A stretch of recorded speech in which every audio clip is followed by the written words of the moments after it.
We should be, what should be the effect of the Word of God in our lives? When we hear preaching, there should be a realization. Number 2, there should be an understanding of restriction. Dapat meron tayong nauunawaan, mga kapatid, pag tayo nakinig ng salita ng Diyos, na mayroon po, dapat natin maunawaan, mayroong mga don'ts ang Diyos. Mayroong mga bawal ang Diyos. Ano yung mga bawal ng Diyos, mga kapatid? Aside from realization, you will also see your boundaries as a Christian. Tingnan niyo, sabi doon sa Romans 12:1, I beseech you therefore, brethren, by the mercies of God, that ye present your bodies a living sacrifice, wholly acceptable unto God, which is your what? Reasonable service. Realization from this verse, mga kapatid, not all service is acceptable. Ano yung restriction? Nasa verse 2. Ano sabi sa verse 2? And be not conformed to this world, but be ye transformed by the renewing of your mind, that ye may prove what is that good and acceptable and perfect will of God. Dapat nalalaman natin kung ano yung bawal ng Diyos. Ang Diyos laging mayroong restriction sa atin bilang mananampalataya. Kayo mga estudyante, inyo bang nagagawa lahat ng bagay na gusto nyo gawin sa school? Hindi. Mayroong rules. Mayroong restriction. Ay, ganun din ang Panginoon. Nung inilagay ng Diyos si Adam and Eve sa Garden of Eden, ano sabi ng Diyos? Lahat ng bungang kahoy na yan ay inyo makakain maliban sa isa. So mayroong restriction. Are you listening? Mayroong restriction, mga kapatid, sa buhay ng Kristiyano. Kung ikaw ay lalaki, dapat ikaw ay kilos lalaki. Kung ikaw ay babae, dapat ikaw ay kilos babae. Walang in between. Wala sa Bible LGBTXYZ. Wala. Ang nakalagay sa Bible ay male and female. Man and woman. Yan ang nakalagay. Kaya, kung ikaw'y babae, ang damit mo pang babae. Alam nyo, nalulungkot ako. Meron akong, bakit kaya pinopost pa nila yan sa, ano ba yan? Sa Facebook. Dapat sarilinin na lang nila. Yung mga galing dito, napunta ng Canada, napunta ng Amerika, pambira nandito, makita mo yung mga babae nakapalda. Pero napunta lamang ng Canada, Amerika, abay pambira. Pantalo na hapit pa. And then meron pang nagpo-post na naka-short babae. Pangit naman yun, lalo kung 85 years old na. Wag naman, please.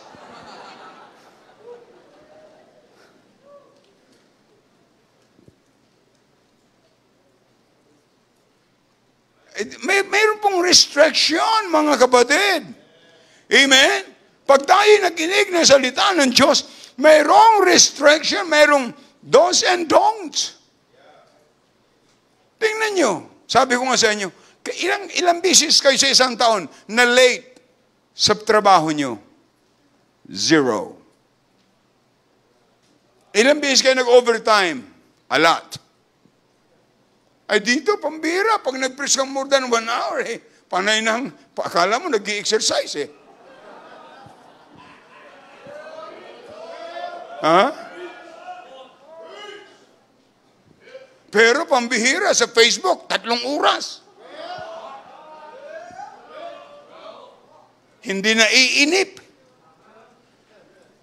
Dapat natin malaman yung do's and don'ts ng Biblia. Tandaan po natin, mga kapatid. Ano sabi ng Bible? Sa Psalms 119 verse 105, Thy word is a lamp unto my feet and a light unto my path. Tandaan po natin, mga kapatid, lahat ng ating practices in Christian life ay dapat nababatay sa salita ng Diyos. Dapat po natin makita po yan mula sa salita ng Panginoon. Hindi po pastor ang mahigpit. Bakit mo mahigpit? Ang Diyos. Sapagkat ang ating pong pamantayan dito ay ito, salita ng Diyos, the Bible. Hindi po Book of Ed Laurena, but the Book of God. The Bible. Amen. Yan po ang ating pamantayan. Hindi po yan restriction ng pastor. Yan po ay galing sa Panginoon. Kaya nga sabi ng Biblia, doon sa Hebrews 3:15, while it is said, today if you will hear my voice, harden not your heart as in the provocation. Kaya nga sa tuwing mayroong salita ng Diyos na ipinangangaral, sabi ni Pablo, huwag niyong pagmatigasin ang inyong puso. Sumunod tayo sa salita ng Diyos. Mga kapatid, when you obey the preaching, you are not obeying the pastor, you are obeying God. Mayroong mga babae, nagsusuot ng pantalon, pag nakita yung pastor, takbo. Hindi alam kung saan tatago eh. Para hindi makasunod yung pastor doon sa ladies restroom napunta. Ha? Bakit yung matakot sa pastor? Eh, salita ng Diyos yung binabasa eh. Are you listening? Tandaan po natin, mga kapatid. Alam nyo, kung tayo hindi natututo ng salita ng Diyos, nagsasayang lang tayo ng panahon dito. Sayang yung panahon. Malapit nang dumating ang Panginoon. Panahon na para tayo ay matuto ng salita ng Diyos, mga kapatid. Ewan ko lang. Tingnan nyo. Yung po bang ikapo, yan ay kipastor? Hindi po eh. Salita ng Diyos yan. Kaya ko itinuturo para pagpalain kayo ng Panginoon. Hindi naman ako pagpapalain, kayo pagpapalain eh. Sapagkat kasalanan ko kung hindi ko ituturo. Ngayon, na-offend ka sa pastor, hindi naman ako yun. Tagapagturo lang ako. I am just a voice of God. I'm just telling you what God said. Amen. So there should be realization. Dapat naintindihan natin. And there should be understanding of restriction. Are you listening? Dapat mayroon pong pagkaunawa kung ano yung pwede at hindi pwede. Mga kapatid, lalo pagpunta na tayo simbahan, dapat po tayo ay maayos. Sisimba tayo eh. Sasamba tayo sa Panginoon. Amen? Eh, kailan ba tayo magsusuot ng maayos? Pagka nasa kabaong na.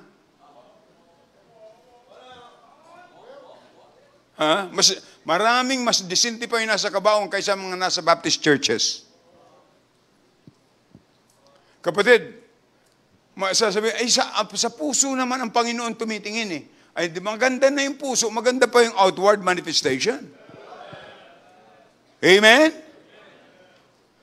And of course, there should be a realization, there should be an understanding of restriction. And the last one, there should be a resolution.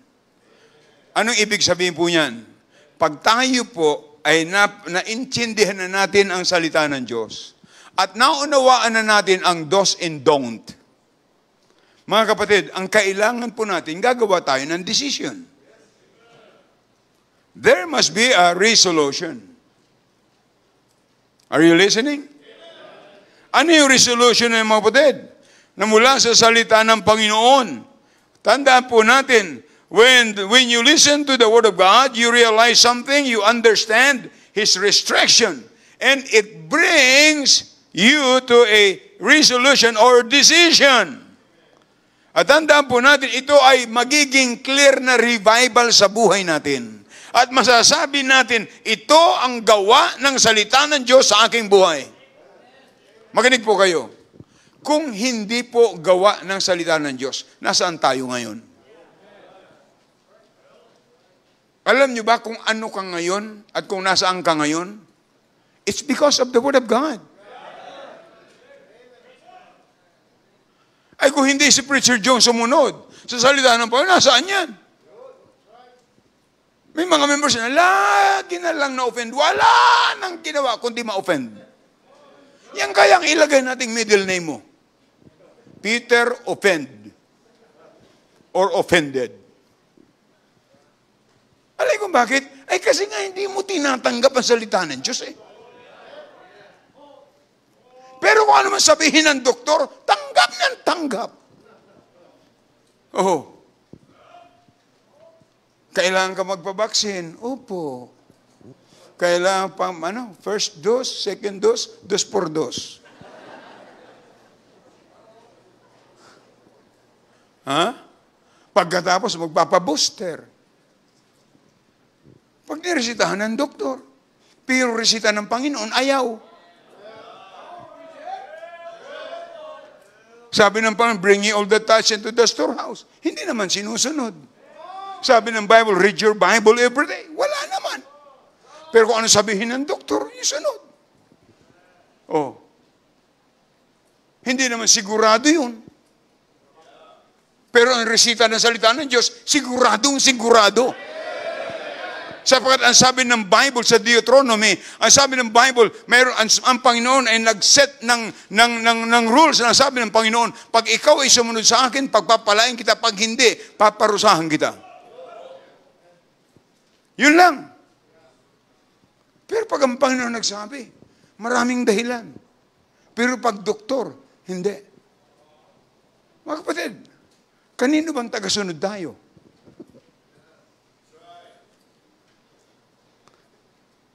Tingnan nyo, yung result ng revival, naalaala nyo yung prodigal son? Akala yung prodigal son, hiningi yung kanyang mana sa tatay. Buhay pa yung tatay, hiningi na yung mana. Ay kung sa Pilipinong kultura, ang pangit nun. Kung Pilipino hingi, buhay pa ako, hinihingi mo na, anong gusto mong mangyari sa akin? Ha? Hiningi. Mabait yung tatay, ibinigay naman. Iniwanan yung tatay na nagbigay sa kanya. At sabi ng Bible, nilustay niya. Gaano ka man kayaman, isang araw mawawala yan sa iyo, kapatid. Mawawala yan sa iyo. Walang garantiya. See? Ay minsan nga, sa ATM, pagkatapos akala mo gi-withdraw ka, wala na. Hindi mo alam kung saan napunta. Hindi mo alam kung sinong kumuha. See? Alam mo yun? Hiningi niya yung mana. Nilustay. Gaano ka man kayaman pag humiwalay ka sa Diyos. Mawawala yung kayamanan mong yan, kapatid. Huwag mong kalilimutan. Kahit na yung hininga mo, galing sa Diyos yan. Pag sinabi ng Panginoon, stop breathing, period. Hindi semicolon, hindi comma. Comma to siguro. Ha? Kapatid, ang bait ng Diyos sa atin. Ang bait ng Diyos sa buhay mo. Na kahit nagpipress yung pastor, nagtitext ka, ang bait pa rin ng Diyos sa buhay mo. Kaya, tingnan nyo, ano sinabi ng na-realize, naunawaan ng prodigal son. Bakit ako naririto? Bakit ako kakain ng pagkain ng baboy na yan? Yung ipa, wala namang laman. Samantalang, yung mga katulong ng tatay ko, sagana sa pagkain. Babalik ako, uuwi ako, at hihingi ako ng tawad sa tatay ko. Kapatid, yung kayamanan nawawala yan. Pero ang Diyos hindi nawawala. At ang Diyos na yan, mayroong pangako, hindi kita pababayaan, hindi kita pagkukulangin. Huwag mong sabihin habang malakas ka, isang araw manghihina ka rin. Huwag nating kalilimutan, wala tayo sa kalagayan natin ngayon kung wala ang Diyos. It's because we obeyed God. Mga kapatid, tingnan nyo, yung prodigal son na yun, kailan na-resolve yung kanyang problema? Kailan na-resolve yun? When he went back. Nung bumalik siya, hindi po siya binisita ng tatay. Yung mga backslider, bibisitahin mo, minsan galit pa sa'yo. Tataguan ka pa. Para bang kukunin mo yung kanyang kayamanan na wala naman. Ay samantalang kaya binisita, pinabibigyan ng importansya ang kanyang kaluluwa ay napakahalaga sa Diyos. Na kung siya'y maglilingkod sa Panginoon, maaaring siya'y gamitin ng Panginoon. Kaya isang bagay na dapat nating iwasan mga kapatid ay yung kung sino nag-i-impluensya sa atin. Kung yung nag-i-impluensya sa iyo, ilalayo ka sa Diyos. Leave him alone.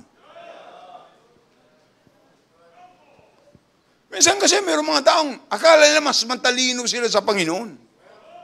No. Don't look down anybody that serve God because God is with him.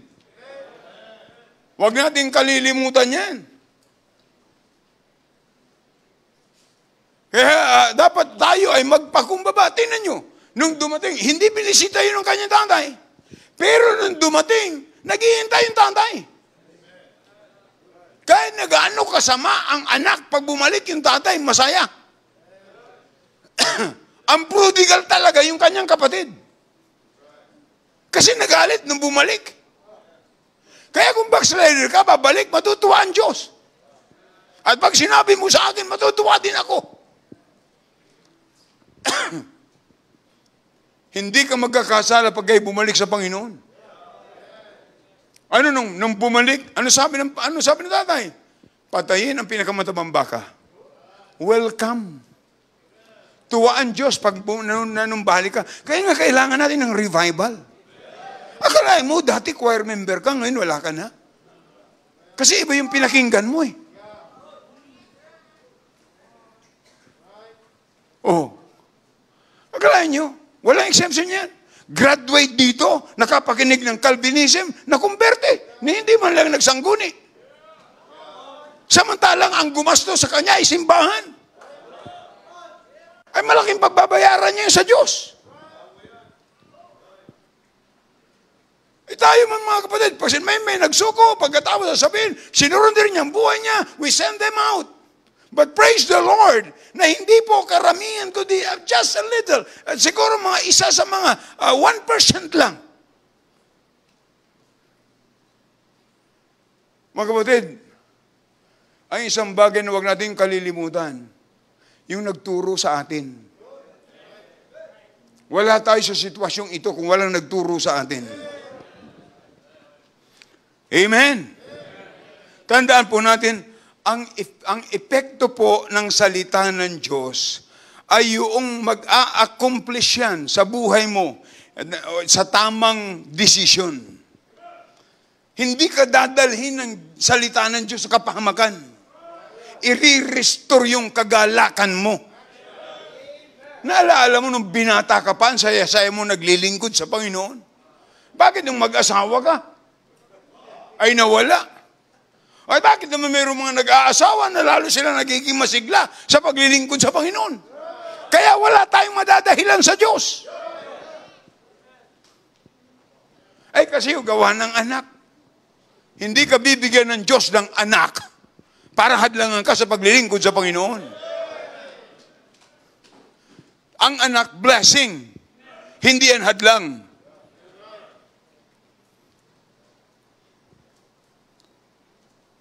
Huwag po natin kalilimutan yung mga kapatid. Bayaan natin na ang salita ng Diyos ay gumawa sa ating puso, sa ating buhay. Kaya nga ang sabi ng Bible, mga kapatid, doon sa ating verse, for this cause also, thank we God without ceasing, because when ye received the word of God, which ye heard of us, ye received it not as the word of men, but as it is in truth the word of God, which effectually worketh also in you that believe. Kaya alam nyo, hindi nyo pwedeng sabihin, kipastor lang na ideya lang, kipastor lang yan. Kapatid, kung sa akin lang yan, ay di ako'y garutihin na ng Diyos. Oh, ay bakit nung makinig ka, pinagpala ka ng Panginoon?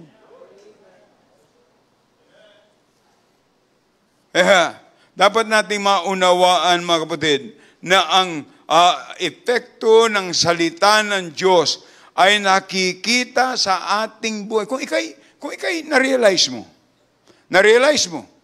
naintindihan mo, at pagkatapos, mga kapatid, nang maintindihan mo ay nakita mo na, naunawaan mo kung ano yung restriction. Yan ang magdadala sa iyo sa altar ng Diyos. At para kausapin mo ang Panginoon. Normal lamang tayo nagkakamali. Kausapin mo ang Panginoon.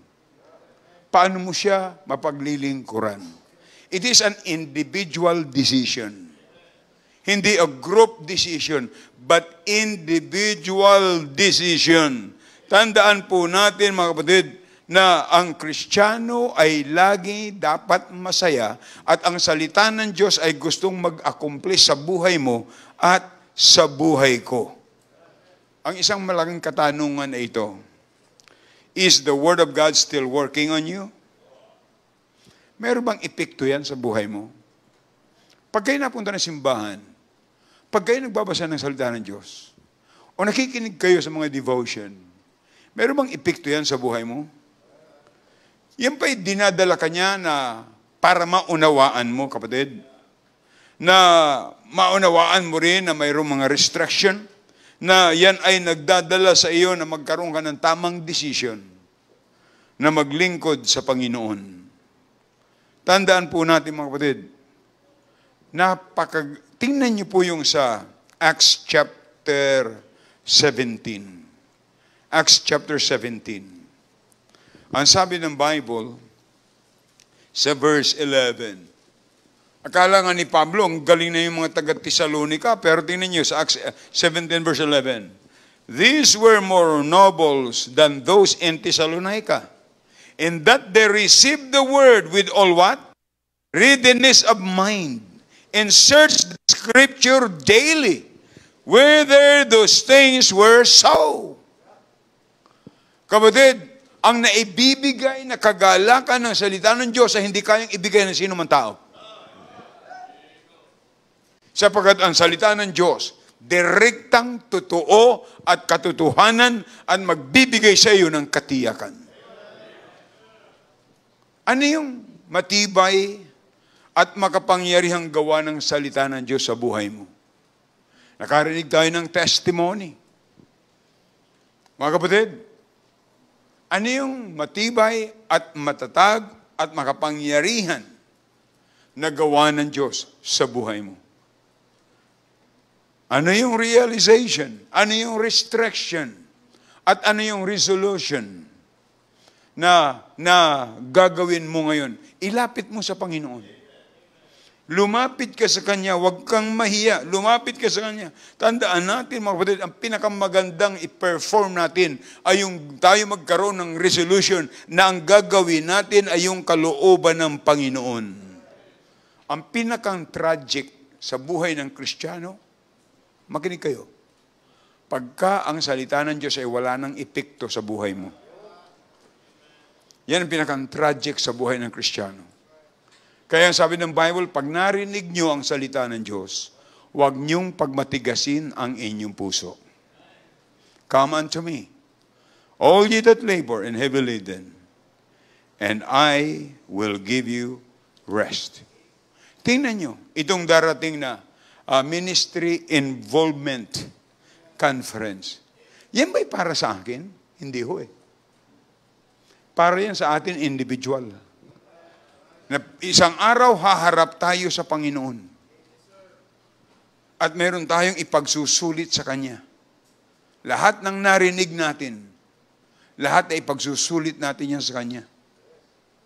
At ang pinakamaganda ay mag-ipon tayo ng kayamanan sa langit na hindi kayang pantayan ng kayamanan ng buong sanglibutan. Ang sabi ng Bible, anong papakinabangin ng tao? Makamtay niyang kayamanan ng buong sanglibutan at mapahamak ang kanyang kaluluwa sa impyerno ay walang kabuluhan. Walang kapantay ang kayamanan ng isang kaluluwa na naliligtas. Kapatid, kaya in-encourage ko po kayo.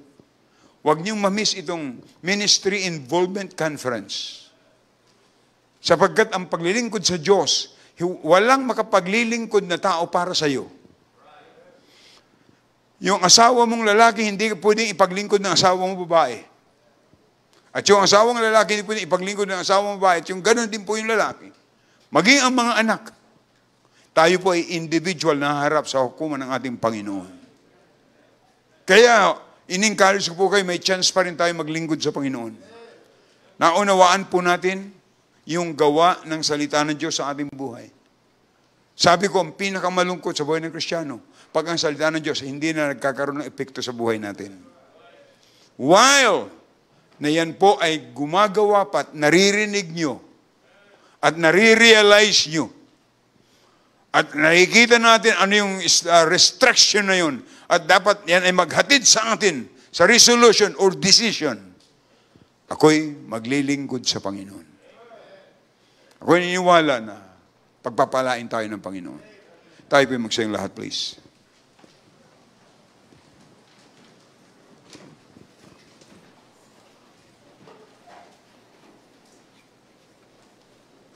Sa mga bisita po natin, mayroon pong lalapit sa inyo na church member, church worker.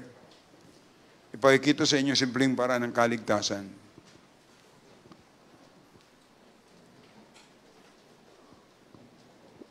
The effective work of the Word of God in our life. Sa mga hindi anak ng Diyos, wala hong halaga yan. Tamo yung Panginoon, sinabi niya sa mga Pariseo, doon sa John chapter 8, sabi niya, sa Diyos kayo. Kung kayo sa Diyos, bakit kayo galit sa akin? Sabi ng Panginoon, ang sa Diyos, nakikinig ng salita ng Diyos. Kaya kung sa Diyos tayo, nakinig tayo. At kung nakinig tayo, dapat meron tayong resolution. Meron tayong decision na gagawin. Kausapin mo ang Panginoon.